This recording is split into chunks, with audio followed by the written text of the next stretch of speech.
مرض ہے، ایک بیماری ہے. اور دوسری طرف ہمارے ہاں یہ بھی ایشو ہے کہ اگر کوئی اس مرض میں مبتلا ہو تو یا تو کہا جاتا ہے تیری ایمان کی کمزوری ہے، تو پختہ مسلمان نہیں ہے، تو گنہگار ہے، تیرے گناہوں کا وبال ہے جس کی وجہ سے تو مینٹل ہیلتھ ایشوز میں مبتلا ہے، ڈپریشن کا شکار ہے یا بائیپولر کا شکار ہے یا اسٹریس اور انگزائٹی کے مرض کا شکار ہے. حالانکہ ہر چند کے ایک مومن ایک روحانی قوت رکھتا ہے جس سے وہ ان امراض کا مقابلہ کر سکتا ہے. لیکن کوئی دل کی بیماری میں مبتلا ہو یا ڈائبٹیز ہو یا اور کوئی گھٹنوں کا درد ہو تو اسے یہ نہیں کہا جاتا کہ تیرے گناہوں کا وبال ہے، ایمان کی کمزوری ہے. کہا جاتا ہے تجھے ڈاکٹر کے پاس جانا چاہیے، علاج کرانا چاہیے. تو اسی طرح یہ بھی ایک ریئل النس ہے، یہ ایک بیماری ہے. تو ہمیں ایسی بیماریوں میں مبتلا احباب کو سائیکائٹرسٹ کے پاس بھیجنا چاہیے، تھراپسٹ کے پاس بھیجنا چاہیے، سائیکالوجسٹ کے پاس بھیجنا چاہیے جو اسپیشلائزڈ ہیں ان فیلڈ میں. اور ہمارے ہاں یہ بڑی عجیب بات ہے کہ اگر کوئی اس قسم کی باتیں جو چند کوپنگ میکانزمز میں بیان کروں گا قرآن و سنت کی روشنی میں، ان پر کوئی بات کرتا ہے تو کہا جاتا ہے نہیں یہ مسئلہ ہی نہیں ہے بھائی، جو حضور اکرم صلی اللہ علیہ وسلم سے محبت کرتا ہو وہ کیسے ڈپریشن کے مرض میں مبتلا ہے، تو گنہگار ہے، تو یہ حضور سے پیار نہیں، ایمان تیرا کامل نہیں، پکا مومن بن جائے گا. یہ باتیں ڈپریشن کا مریض نہیں سننا چاہتا. یا تو اسے بتاؤ کہ پکا مومن بنا کیسے جاتا ہے، یعنی اس کے مرض کی حقیقی ٹریٹمنٹ قرآن و سنت کی روشنی میں بیان کرو. صرف یہ کہہ دینا کافی نہیں ہے کہ تو تیرا ایمان کمزور ہے. دوسری جانب ایک اور ایکسٹریم ہے. وہ ایکسٹریم کیا ہے؟ وہ یہ ہے کہ چونکہ یاد رکھیے کہ ڈپریشن کے مرض میں جو مبتلا ہوتا ہے نا، وہ یا تو خود کو بلیم کرتا ہے کہ میں ہوں ہی نکما، میں کسی قابل نہیں، میرے اندر کوئی کیپیبلٹی نہیں، کوئی مہارت، قابلیت، استعداد نہیں ہے، مجھے لوگ فیلئر کہتے ہیں، میرے والدین بھی فیلئر کہتے ہیں، ہر کوئی مجھے بلیم کرتا ہے. تو وہ اس کانسٹنٹلی بینگ ہیوملیٹڈ، اس کے نتیجے میں وہ یہ سمجھتا ہے کہ میں ہوں ہی ناکارہ، احمق ہوں، فیلئر ہوں، میں کسی قابل نہیں ہوں. تو اس بندے کو آپ نے یہ بتانا ہوتا ہے کہ آپ اس اسٹیج سے باہر نکلو. لیکن جب آپ کہتے ہیں کہ تیری غلطی ہے، تیری خطا ہے، تو وہ ڈپریشن کے مرض میں مزید اس دلدل میں پھنستا چلا جاتا ہے. تو یہ تو لاسٹ چیز ہے جو اسے بتانی چاہیے. ایک یہ بیماری ہے. دوسری بیماری ہمارے جاہل عامل ہیں جو کہتے ہیں کہ تجھ پر کسی نے جادو کر دیا ہے، کسی نے تیرے دماغ کو بند کر دیا ہے جس کی وجہ سے تو اس مرض میں مبتلا ہے. یاد رکھیں یہ ایک اور ایکسٹریم لیول ہے، یعنی دونوں جانب ایکسٹریم لیولز ہیں.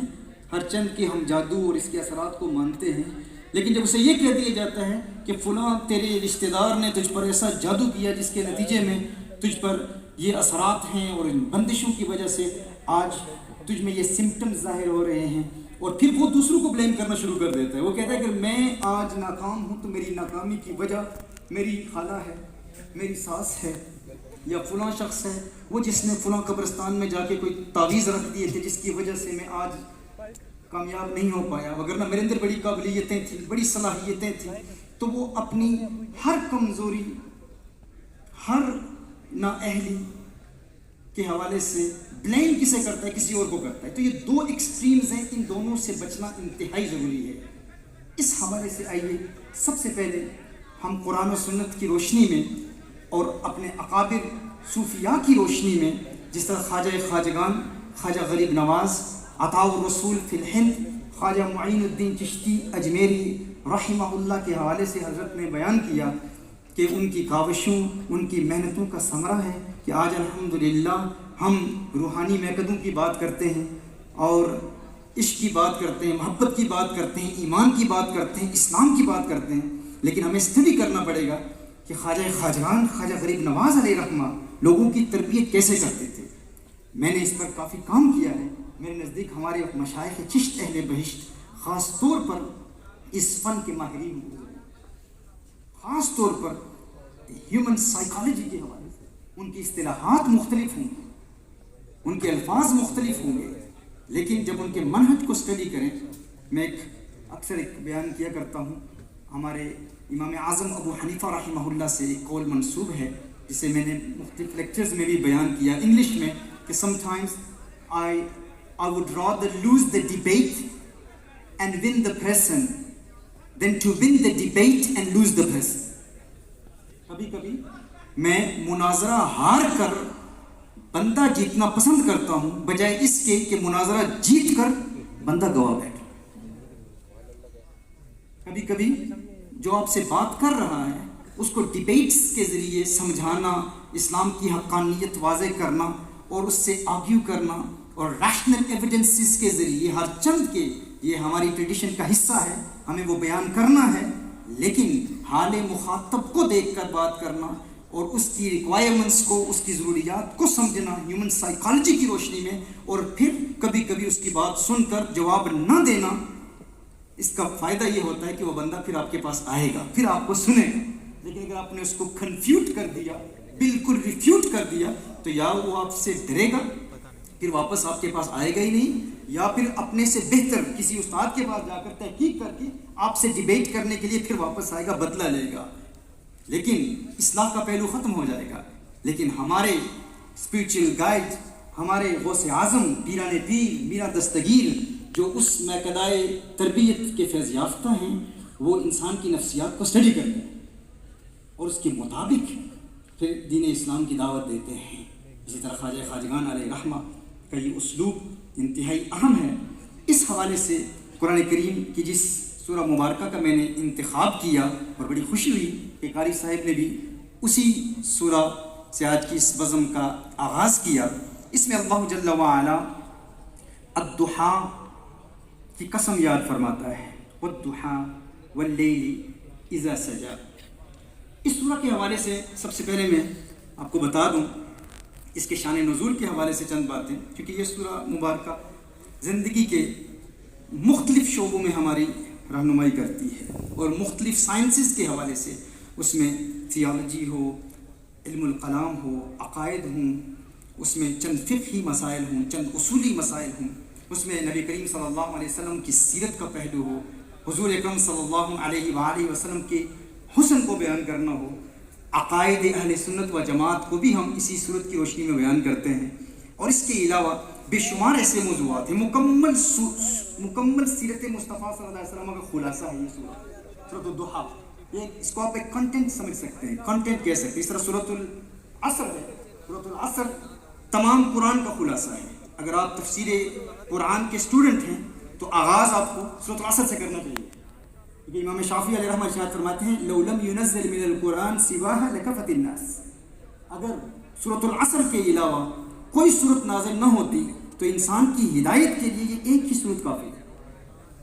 لو تدبر الناس هذه السورة لوسعتهم. اگر لوگ فقط اسی صورت پر تدبر کرتے, امام شافعی علیہ رحمہ ارشاد فرماتے ہیں تمام انسانیت کی ہدایت کے لیے یہی ایک صورت کافی ہوتی. تو جس طرح تمام قرآن کا خلاصہ سورۃ العصر ہے, اسی طرح تمام سیرت مصطفیٰ صلی اللہ علیہ وسلم کا خلاصہ سمری سورۃ الضحیٰ ہے, سورۃ الضحیٰ. اب لیکن وہ سارے سبجیکٹس تو ہم بیان نہیں کر پائیں گے. ہم صرف اور صرف اس میں ڈپریشن کے حوالے سے چند باتیں آپ کی بارگاہ میں پیش کریں گے. نبی کریم صلی اللہ علیہ وآلہ وسلم پر جب وحی نازل ہوئی, سورۃ العلق کا نزول ہوا, سورہ مزمل نازل ہوئی, سورۃ المدثر نازل ہوئی, پھر اس کے بعد وحی کا سلسلہ کچھ وقت کے لیے رک گیا. جب وحی کا سلسلہ رکا تو ظاہر بات ہے نبی کریم صلی اللہ علیہ وآلہ وسلم غمگین تھے, پریشان تھے. جب انسان جسے قرآن کریم کی تلاوت کی عادت ہو, ہر روز قرآن کریم مسلسل پڑھتا ہو, اور ایک دن کا ناغہ ہو جائے, 2 دنوں کا ناغہ ہو جائے, وہ دل میں پریشانی اور تکلیف محسوس کرتا ہے کہ اللہ کے کلام کی تلاوت سے آج میں محروم رہا. لیکن جن پر قرآن کریم نازل ہو رہا ہو اور نزول وحی کا سلسلہ چند دنوں کے لیے رک جائے تو آپ محسوس کر سکتے ہیں کہ نبی کریم صلی اللہ علیہ وآلہ وسلم اس وقت کس قدر اضطراب اور بیقراری کی کیفیت میں تھی. اور پھر دوسری جانب غیر مسلم نبی کریم صلی اللہ علیہ وآلہ وسلم پر تنقید کر رہے ہیں. جمیل جیسی گستاخ عورت نے حضور اکرم صلی اللہ علیہ وسلم سے ارشاد فرمایا کہ تیرا شیطان اب تجھ سے باتیں نہیں کرتا, علیہ باللہ. یہ غیر مسلموں کے تانے تھے, تنقید کرتے تھے, اور محبت کی تنقید, محبت کا تانا وہ ناقابل برداشت ہوتا ہے. محبت کا تانا یعنی اگر مثال کے طور پر آپ کو کسی سے محبت ہے اور آپ کا محبوب آپ سے پیار کرتا ہے، آپ اس سے پیار کرتے ہیں، محبت کرتے ہیں، لوگ جو باتیں کرتے ہیں آپ ان کو اگنور کرتے ہیں. لوگ کہتے ہیں تیرا محبوب ایسا ہے، تو ایسا ہے، تنقید کریں، تمسخر اڑائیں، تو آپ کہتے ہیں یہ باتیں کرنے والے یہ باتیں کرتے رہیں، مجھے ان سے کیا غرض، کم از کم میرا محبوب تو مجھ سے محبت کرتا ہے نا، ہماری محبت کا رشتہ بڑا پختہ ہے، تو مجھے اپنے محبوب سے غرض ہے. تو ایسے تانے انسان برداشت کر سکتا ہے، لیکن جب محبت کے تعلق کا تانا ہو کہ دیکھ اب تیرا محبوب تجھ سے بات ہی نہیں کرتا، جس سے پیار کا تجھے دعویٰ ہے اب وہ تجھ سے بات ہی نہیں کرتا.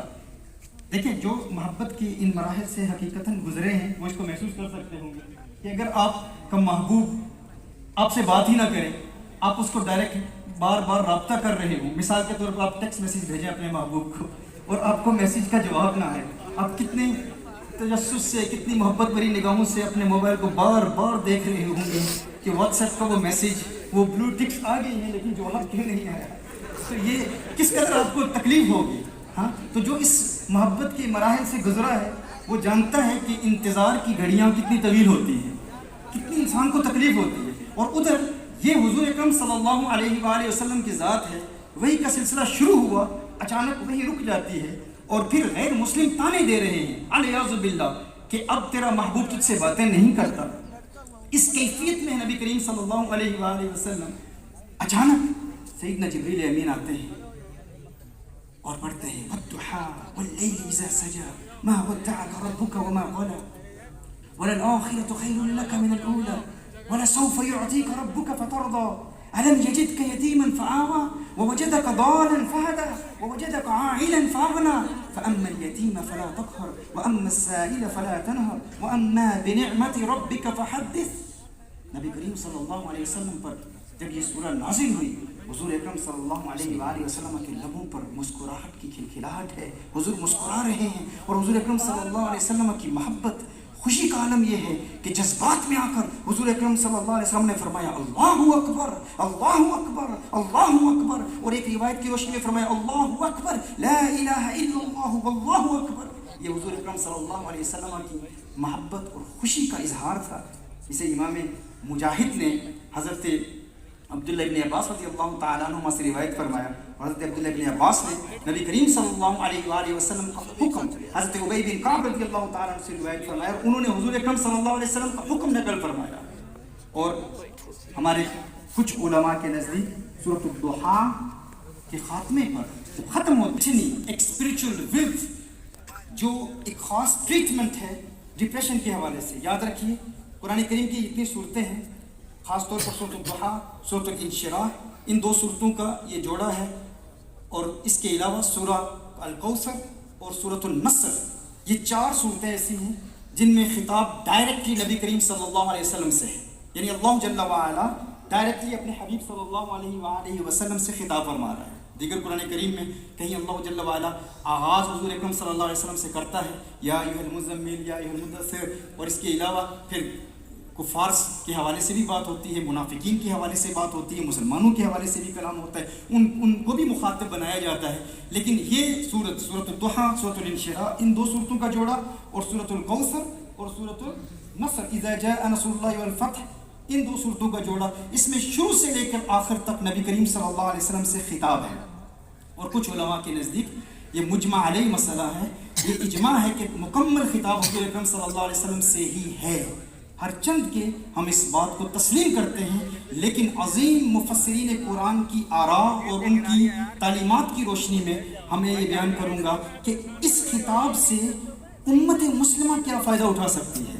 اس پر میرے پاس بے شمار ریفرنسز ہیں، کسی کے ذہن میں یہ خیال نہ آئے کہ خطاب حضور سے ہو رہا ہے اور آپ بتا رہے ہیں کہ نبی کریم صلی اللہ علیہ وسلم کی امت اس خطاب سے کیا فائدہ حاصل کر سکتی ہے.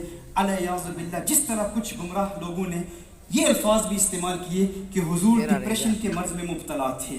یاد رکھیں یہ گستاخی ہے، یہ توہین ہے. ہم جب یہ کوپنگ میکنزمز ٹریٹمنٹ کے حوالے سے بیان کریں گے اس صورت کی روشنی میں، تو ہم یہ بیان کریں گے کہ حضور اکرم صلی اللہ علیہ وسلم مخاطب ہیں، لیکن حضور کے وسیلے سے سورۃ الضحیٰ کا فیض اس امت کو کیسے ملا. یعنی امت اس سورہ سے کیا فائدہ حاصل کر سکتی ہے.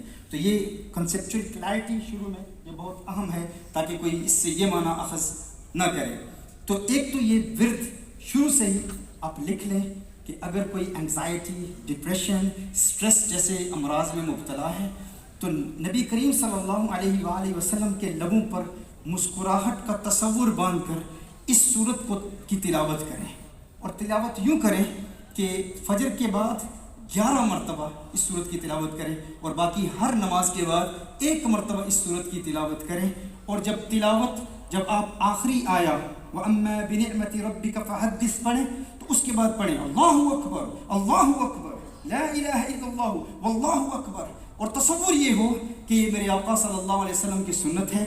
حضور اکرم صلی اللہ علیہ وسلم پر جب یہ سورہ نازل ہوئی تو نبی کریم صلی اللہ علیہ وسلم کا یہ ریاکشن تھا. یہ وہ صورت ہے جس نے حضور اکرم صلی اللہ علیہ وسلم کو خوش کر دیا. اور خوشی کا اظہار حضور نے یوں کیا کہ حضور اکرم صلی اللہ علیہ وآلہ وسلم نے اللہ اکبر پڑھا. تو چشم تصور سے تخیل باندھے نبی کریم صلی اللہ علیہ وسلم کے مبارک چہرے کا، حضور اکرم صلی اللہ علیہ وسلم کے چہرے کا تخیل باندھ کر حضور کے لبوں پر مسکراہٹ کی کھلکھلاہٹ کا تصور باندھ کر کہ یہ وہ صورت ہے جس نے حضور کو خوش کر دیا تھا. جو یہ ورد پڑھے گا اللہ جل وعلا اسے ڈپریشن کے مرض سے نجات عطا فرما دے گا. یہ تصور یہ پہلے میں شروع میں ہی آپ کو یہ بتانا چاہتا ہوں تاکہ آگے جب گفتگو ہو تو اس میں یہ ایک ورد آپ سب لے کر جائیں. اور یہ ورد ہمارے تو اسپریچول ماسٹرز یہ کہتے ہیں کہ جب نماز میں بھی پڑھیں تو وہ تصور باندھ کے پڑھیں. کیوں؟ کیونکہ کوئی حضور کی عبادت نہیں کرتا. ہاں، ہم نبی کریم صلی اللہ علیہ وآلہ وسلم کی عبادت نہیں کرتے، حضور سے پیار کرتے ہیں. اور کسی کا تصور باندھنا اس کی عبادت نہیں ہے. اگر ہمیں اللہ کا قرب ملا تو حضور کے وسیلے سے ہی ملا. حضور کے بغیر کیا ہم اللہ کو جان سکتے ہیں؟ کیا یہ ممکن ہے؟ کیا یہ پاسبل ہے کہ توحید کے حقیقی معنی اور حقیقی مفاہیم کو ہم حضور کے وسیلے کے بغیر سمجھ سکیں؟ یہ ہمارے لیے ناممکن ہے. حضور کو دیکھنا ہی اللہ کا قرب عطا فرماتا ہے. حضور اکرم صلی اللہ علیہ وسلم کے چہرے کا حسن ہی ہمیں اللہ جل وعلا کی معرفت کی راہوں کا راہی بناتا ہے. حضور کے وسیلے کے بغیر اتنے ہی انسان کی نگاہوں سے اوجھل ہوتی چلی جاتی ہے. غایت قرب غایت خفا کا سبب ہوتی ہے. یعنی جو چیز انسان کی جتنے قریب ہو، دیکھیں یہ میری انگلی ہے، میں سے دیکھ رہا ہوں، نظر آ رہی ہے، اب مزید نظر آ رہی ہے، اب مزید قریب ہوئی اب بھی نظر آ رہی ہے، اب قریب ہوئی اب بھی نظر آ رہی ہے، اب قریب ہوئی اب نظر آ رہی ہے، اب مزید قریب ہو گئی اب مجھے نظر نہیں آ رہی. یعنی جو چیز انسان سے جتنی قریب ہو اتنی ہی اس کی نگاہوں سے اوجھل ہوتی چلی جاتی ہے. غایت قرب غایت خفا کا سبب ہوتی ہے. یہ بات آپ سمجھ چکے؟ جس طرح دیکھیں آپ کی آنکھیں ہیں، آپ اپنی آنکھوں کے وجود کو مانتے ہیں نا کہ آپ کی آنکھیں ہیں، آپ کی آنکھوں کا وجود ہے. لیکن جو یہ کہتا ہے کہ میں اللہ کو دیکھنا چاہتا ہوں، نظر نہیں آتا، دکھاؤ. ہاں میں دیکھنا چاہتا ہوں، تو ہم کہتے ہیں وہ بہت قریب ہے، بہت قریب ہے. کہا اگر قریب ہے تو نظر کیوں نہیں آتا؟ اگر قریب ہے تو نظر کیوں نہیں آتا؟ تو میں آپ سے یہ سوال پوچھنا چاہتا ہوں، کیا آپ کی آنکھیں ہیں؟ آپ کی آنکھوں کا وجود ہے کہ نہیں؟ میں نظر آ رہا ہوں نا آپ کو؟ آپ کی آنکھیں ہیں تو بتائیں مجھے، اگر آپ کی آنکھیں ہیں تو اپنی آنکھوں کے وجود کو کیسے تسلیم کر لیا آپ نے؟ کیا آپ نے کبھی اپنی آنکھوں کو دیکھا ہے؟ کیا آپ میں سے کسی نے کبھی اپنی آنکھوں کو دیکھا ہے؟ دیکھا ہے؟ نہیں دیکھا. کسی نے اپنی آنکھوں کو کبھی نہیں دیکھا. ہاں، کیونکہ جو چیز انسان کے جسم سے قریب ہوتی ہے اتنی ہی اس کی نگاہوں سے اوجھل ہوتی چلی جاتی ہے. تو آپ نے اپنی آنکھوں کو کبھی نہیں دیکھا کیونکہ وہ اس قدر قریب ہیں، اب وہ نظر نہیں آتی. کوئی یہ کہہ سکتا ہے کہ میں نے دیکھا ہے. ہاں، کہاں دیکھا ہے؟ پہلے تو میں یہ کہوں گا نا کہ جو کہتا ہے کہ میری آنکھیں ہیں تو دلیل کیا ہے؟ آپ نے تو نہیں دیکھی. کہا فلاں شخص نے بتایا، اس نے میری آنکھیں دیکھی ہیں، تو اس کے کہنے پر میں نے تسلیم کر لیا کہ میری آنکھیں ہیں. تو اس سے یہ بھی پوچھ لو، اگر کوئی یہ کہے تو اس سے یہ بھی پوچھ لو کہ بتاؤ وہ جس نے کہا ہے نا کہ اس نے تمہاری آنکھیں دیکھی ہیں، اس نے تمہاری آنکھوں کو کن آنکھوں سے دیکھا ہے؟ اس نے تمہاری آنکھوں کو